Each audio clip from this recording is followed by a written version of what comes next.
This is a 2023 Mercedes-Benz EQE 350 4MATIC Pinnacle. A brand new, fully electric mid-size sedan with all-wheel drive and over 250 miles of range. This is also the second EV sedan from Mercedes-Benz, following the larger EQS. Now briefly, there is an EQE SUV, same name, very different car. And while this is roughly the same size as a Mercedes-Benz E-Class, the similarities pretty much stop there. There are 4 different powertrains offered for the EQE, or 4 different outputs anyway. And they're designated by the names 350, 350 4MATIC, 500 4MATIC, and AMG. There are also 3 different trims to choose from: Premium, which is actually the base, Exclusive, and Pinnacle, which makes this particular EQE, which is painted in selenite gray metallic by the way, the second least powerful but highest trimmed EQE you can get. Going with the Pinnacle trim means you get things like 4-zone climate control, more driver assistance systems, and a head-up display. My name is Robin Warner, by the way, an experienced engineer and magazine editor, and generally speaking, I don't come trimmed at all. I review all kinds of cars, from a $25,000 Ford Maverick to a $425,000 Rolls-Royce Cullinan. I'll happily jump into Honda Accords, BMW M3s, and Porsche 911 GT3s. And I have fun every time. Please subscribe and join me. The base price for a Mercedes-Benz EQE is not cheap, $76,050. Making it a 4MATIC adds $3,000 to the price to start at $79,050. And my test car did come with many options and costs $93,290. Okay, with that, now is a good time to pull over and show you around and inside this car in a bit more detail. Maybe you'll feel a bit like one of the Jetsons. If you feel like you really should be in a science fiction adventure, or maybe just be a Jetson, this is definitely the car for you. Let's take a closer look. Looking at the car from the front, you just basically have this long sloping hood shape that just blends right into this very interesting blanked out grille. You have this massive Mercedes-Benz logo right here with several little tri-stars surrounding it, but no actual openings right here. And then this black piece just blends into the headlights right here, which are pretty darn big. And then you get some more accent pieces, some black down here, some chrome below that, and then some actual vents bent down below. It's very space age, very particular, this look. I think it's kind of just screaming future in your face. Now, this hood is nice and long and sweeping, but I bet you're just as curious as I am to find out what's underneath it. But you can't. Here's the owner's manual. I'm going to page 342. Engine compartment. Notes on the hood. Only specialist personnel at a qualified specialist workshop should open the hood. Access by the customer is not permitted. To open the hood, consult a qualified specialist workshop. Welcome to the future. Looking at the car in profile, this profound kind of like bubble shape continues. It's just this one long curve that goes front to back. I think it looks cool, but it definitely does not look traditional. I'll go ahead and put the dimensions up on the screen so you can check those out, and let you know that I do have a lot more information in the description. Aside from just the general shape, there are a couple of interesting little traits. You've got this nice EQE badge right here, some polished metal around for the window trim, and these are electrically driven door handles here. If you lock the car, they go away. These are 20-inch AMG 5-spoke wheels with this matte gray aerodynamic effect right here to help keep from too much air getting trapped into the wheel. This is an $850 optional wheel. The standard wheel is a 19-inch wheel, which I think would look fine and give you just a touch more sidewall to work with. But you have to admit, this does look pretty cool. Looking at the car from the rear, there are some cool elements.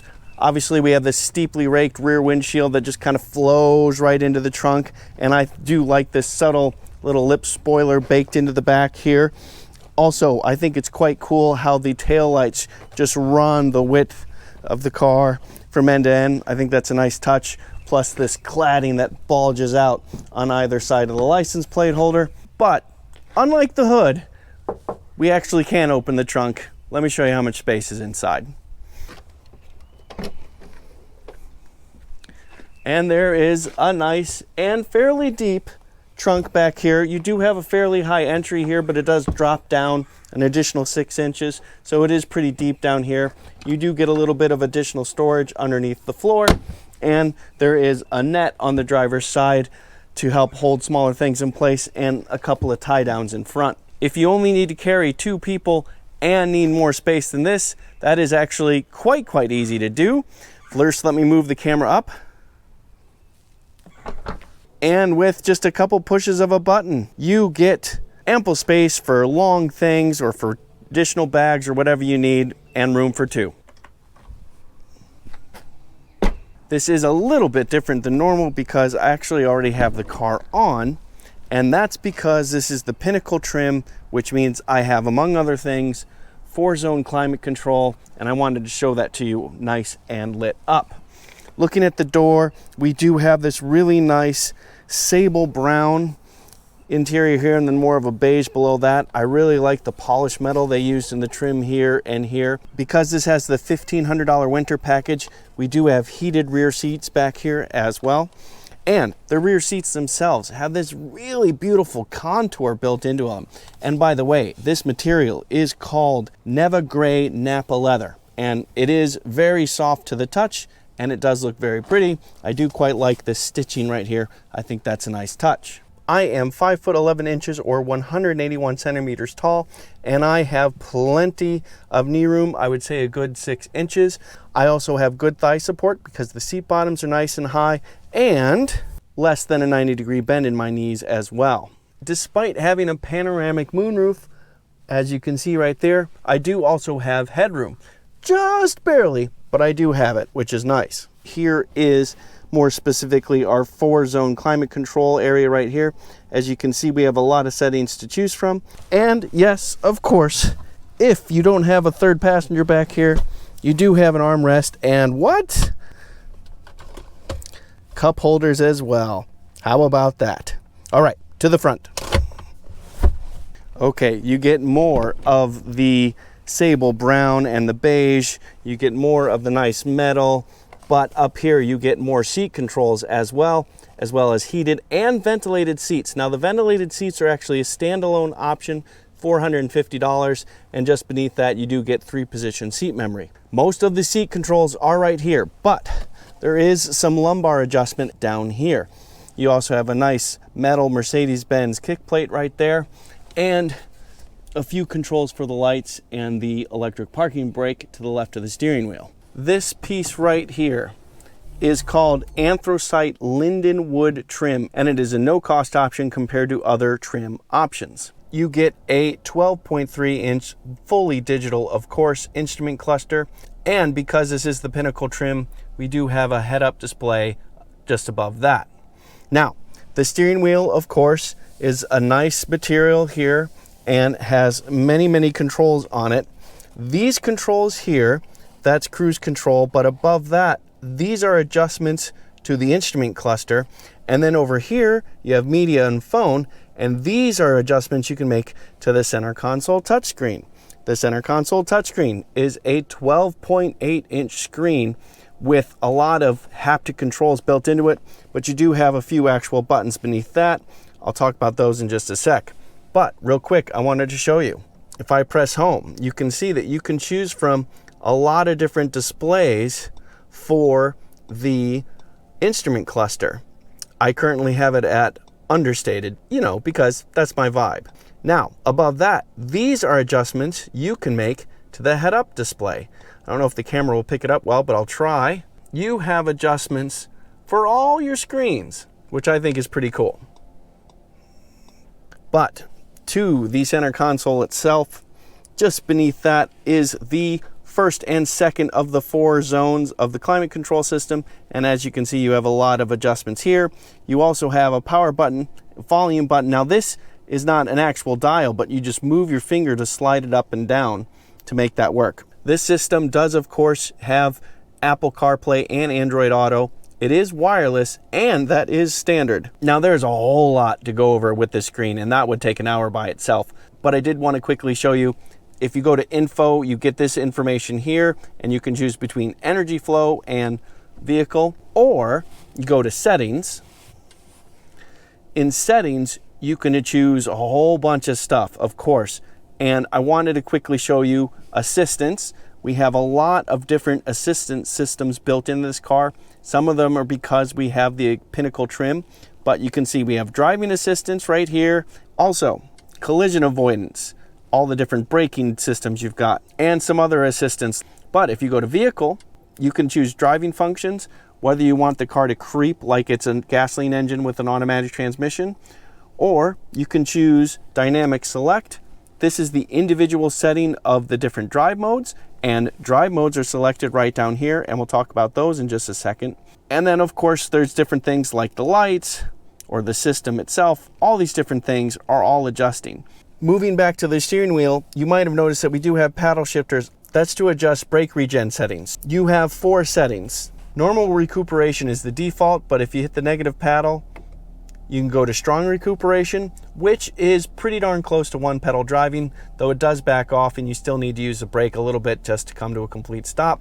But if you go to positive, you go back to normal, no recuperation, so it just coasts. But you also have intelligent recuperation, which is variable based on driving settings. You're basically letting the computer make some decisions for you there.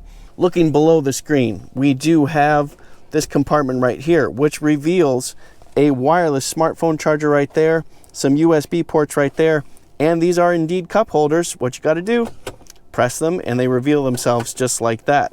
And then you can tuck them back in place. Or if you want, you can pull the whole thing out entirely. Beneath that, we do have more storage space and more USB ports. Looking up, we have this nice, really narrow frame for the rear view mirror. We do have some controls for lights and stuff. And up here, this is how you control the privacy panel.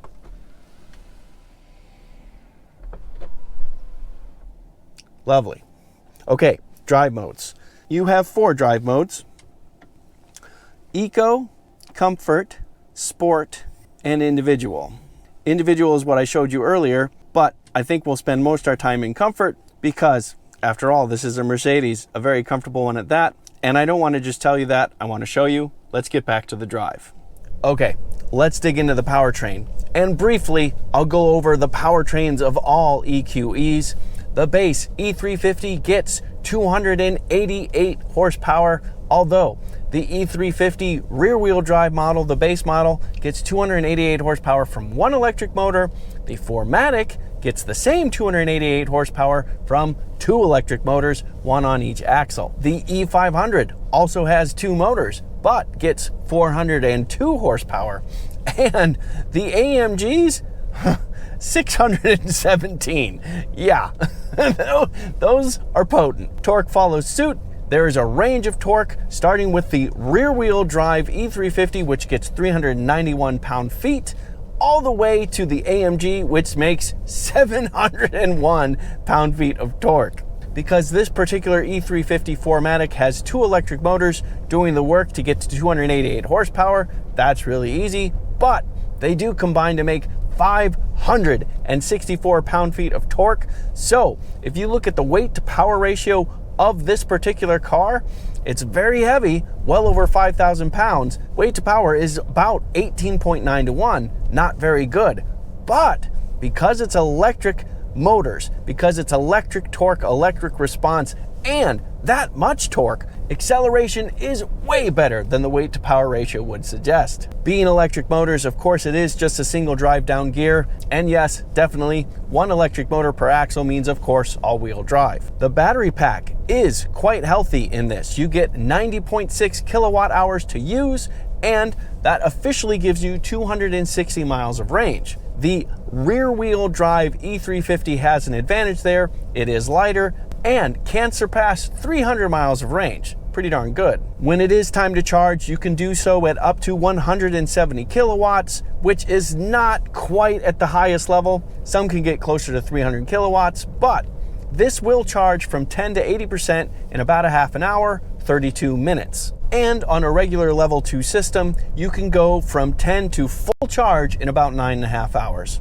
Now, during the walk around, I did show you that we had those different regen levels. I personally like the strong recuperation, as Mercedes calls it. I'll go ahead and lift off the accelerator now, and you get good deceleration, good, steady, probably 0.2 of a G worth of deceleration. We went from around 50 miles an hour to around 25 miles an hour in that time. If I switch to normal recuperation, lifting off again, and I would say that's less than half. That's less than 0.1 of a G worth of deceleration. And yeah, I mean, it's okay, but it basically feels like slightly aggressive coasting. And of course, we can go to no recuperation at all. I'll lift off the accelerator again. And yeah, feels just like coasting.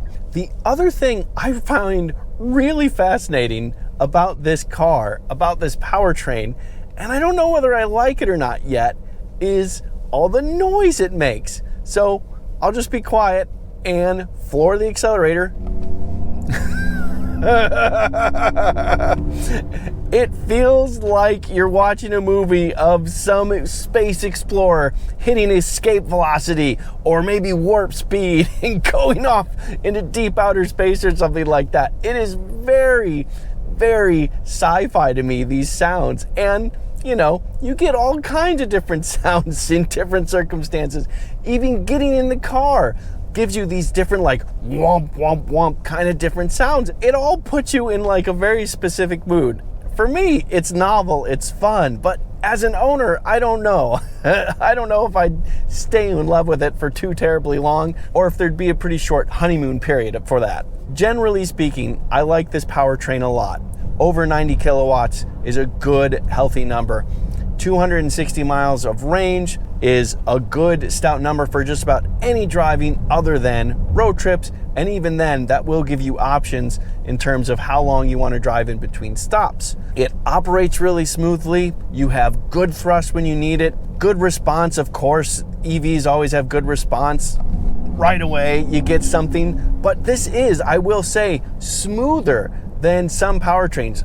Mercedes did a really good job to map the way acceleration comes in to give you just that tiny touch more smoothness than others. So this powertrain really is top level. Ideally, I think I'd be happier with a little bit more horsepower, so the E500 might be the better way to go, but this is certainly not slow. But it is efficient. You get 86 miles to the gallon equivalent in the city and on the highway and combined. It's 86 miles across the board. Pretty darn good numbers. That is better than the Porsche Taycan as an example. And while that is good to know and important, I can assure you that accelerating in this car is a lot more fun and makes cooler sounds too. Of course I had to test that. Let me show you now. All right, everybody, time for an acceleration test. I do have the EQE in sport driving mode. I also have all-wheel drive, so I'm not expecting any kind of wheel slip, but let's give it a shot. Okay, coming to a complete stop. Bit of brake torque. All right, off the brake. Whoa.